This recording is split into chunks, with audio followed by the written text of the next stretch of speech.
Welcome to the HVAC Business Growth Podcast. Is your business getting beaten by the competition or your profits dwindling?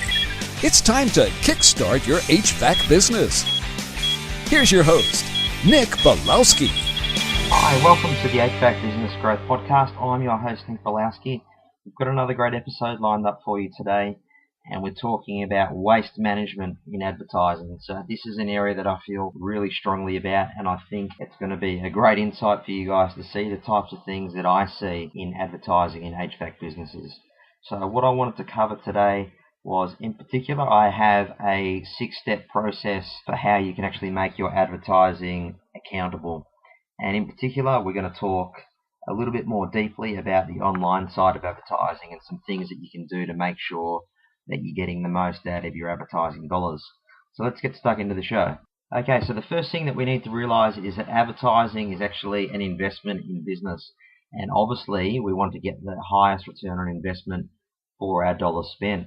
So we need to make sure that we are very strict with our advertising and that the advertising that we're doing is ruthlessly accountable. So you need to actually determine with your advertising what type of return on investment you want to get from it. So much like a staff member, just say you're paying a staff member $50,000 to play their particular role, you need to decide how much business that particular person is going to generate for you or what the job is actually worth to you. So the same strict guidelines and policies that you put on your staff, you need to do it for your advertising. So hopefully by the end of this show, you're not going to get coerced or persuaded by a radio advertising or a newspaper advertising manager to try and get you to buy a full page ad in the daily newspaper. Okay, so one rule with our advertising, we always want to make an offer. So we spoke about it in previous podcasts. We do direct response advertising. We don't even bother with any of the Coke ads or any of the brand type of advertising. You're probably a small to medium business. So to me, that means that your dollars are actually limited. So what we need to do is make sure that every dollar we spend on advertising generates a positive return on investment for us.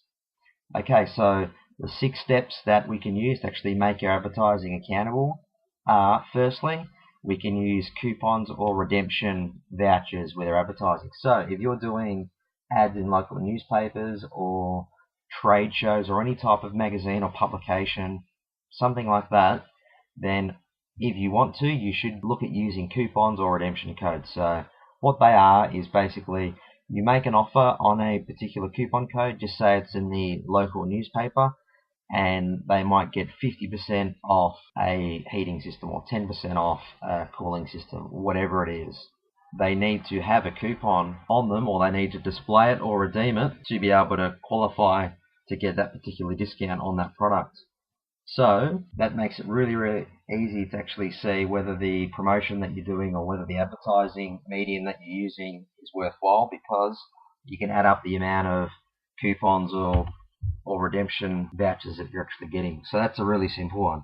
Secondly, you should use promotional codes with your advertising. So we find that these are a little bit more common in the radio, but also can be pretty useful with the newspapers. So you get on the radio, you might have a 15-second or a 30-second spot on the radio, and you quote a particular promotional code, and when a person rings up, they have to, again, quote the promotional code to be able to qualify for the particular offer. So again, the advertising is going to be really, really accountable for what it's actually doing, because you've got all these promotional codes. You can see how many sales are generated and what they're actually worth by using promotional codes. Thirdly, dynamic telephone numbers are a fairly new thing, and I reckon they're absolutely fantastic. So basically, instead of having your normal phone number for your business, you actually get a dynamic telephone system created. They're actually really cheap. You can get them for as little as $50 a month in some cases. And basically every advertising medium that you've got has a different telephone number to ring through. So at the end of the month, you can actually track the telephone calls that came through, and then whether they led to a sale, and obviously if they make a sale, what type of sale was it, how much it was worth, and so on. So you can actually see how much a particular advertising medium generates for your business and whether it's actually worthwhile using or not. The fourth thing that you can do is actually get your sales staff to ask on the phone. It sounds pretty simple. They ring up, or the customer rings up, I should say, and the person just asks, how did you hear about us? And they'll say, it was a local newspaper, or it was through a referral program, or it was through the local sporting club sponsorship. You'll soon find out if you just ask on the phone, make it one of the first things that you do in your phone script. You'll find out whether the advertising that you're doing is actually leading to appointments and leading to sales. So finally, the fifth thing what you need to do is actually, from an online perspective, start using tracking links and analytics. So if you don't have Google Analytics installed on your website, you need to do that right now, or get your web person to do it for you. It's really, really simple. It's probably the best analytics package on the market, so you can actually see the types of key phrases that people typed in to visit your website, if they came from a search engine, or whether it was from Facebook or Twitter. You can see all the different campaigns that you're doing and where people are actually coming from. So with the analytics, you also need to set up goals as well. So a goal would be whether it's a telephone call, or it might be a contact form filled out, or a particular page that gets visited. You need to set up goals so you can see how people actually track through your website and what it actually converts into. So if you're asking for somebody to fill out a quote form or a contact form, you would install a goal code on a thank you page. So it would work like this. Somebody comes to your website, they fill out a quote form. When they click submit on the quote form, they are then taken to the thank you page. On the thank you page, there's a code installed, and basically that tracks the goal for that particular conversion that was made there. So you need to be able to see all of your online campaigns that you're doing, or anything that gets driven to the website needs to be held accountable. So tracking links are a great thing that you can use as well, and they hook up with Google Analytics. Or basically, if you're doing multiple types of advertising out there, you can create a tracking link that people click on, and then you can basically input in the tracking link any of the stuff that you want. So you might just code up or put a unique number for each of the ads that you're doing. You might put a description in terms of what type of ad it was, and then you can actually track through your Google Analytics which campaign brought the traffic to the website, and then hopefully led into goal conversions from there. So it goes without saying, using tracking links and analytics with your online advertising is really, really important. And I know people are starting to spend more money in this area, so it's important that you get the tracking right before you actually go sinking money into this. It's really, really important. So we've spoken about basically a 5-step process for making your advertising accountable. There's almost a step in between though that I think it's really important to talk about, and there's a bit of a middle ground in terms of the role of the advertising overall is obviously to generate sales for your business. But really, particularly if you're using the telephone or the internet, the advertising might just be, or the goal of the advertising, I should say, might just be to get people to pick up the phone and call. So in a sense, if you're actually generating phone calls and generating people to your website, or generating traffic to your website, I should say, then maybe the goal of the advertising has already been fulfilled. So you need to actually track what's happening on the telephone calls, or what's happening on the website, or what's happening in these face-to-face consultations. It may be that your advertising is doing an absolutely fantastic job of getting people to inquire or visit a website, but you might need work on your presentation skills or your phone scripts, or it might be online that your website needs to really improve the navigation, or it might just be really, really slow, so you might have some coding issues that you need to sort out.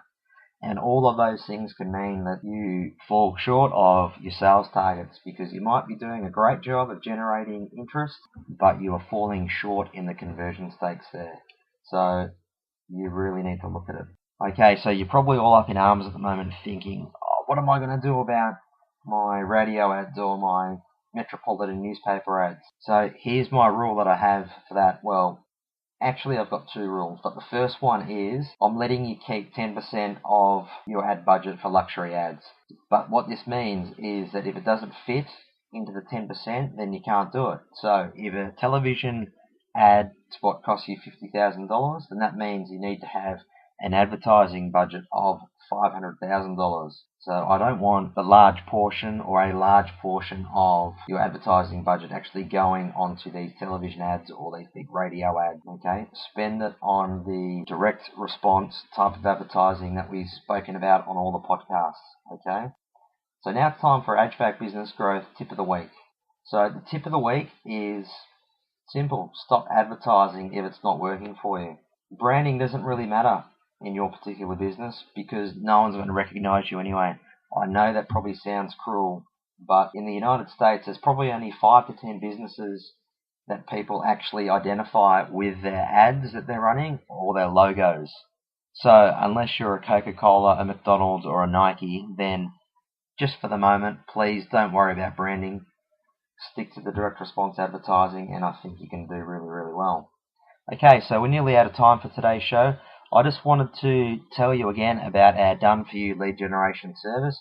Basically, HVACBusinessGrowth.com is looking to partner and assist with other businesses in generating leads for their particular business. So we really specialize in the online arena. So if you need help getting your particular website onto the top of the search engines for particular key phrases in your market, and you need to get more traffic to your business, so obviously you can generate more sales, then head over to the website. It's HVACBusinessGrowth.com. I hope you've been there before, but we've got in the navigation menu, it says Done For You Lead Generation. Just click on that link. There's a short summary of what we actually offer, and then there's a survey. So hit the survey, fill that out, and we'll get back to you as soon as we possibly can, and we can talk about doing business with you. Okay, so thanks for listening to the show today. I'll see you next week. This has been another edition of the HVAC Business Growth Podcast. For more marketing tips and strategies, go to the website hvacbusinessgrowth.com.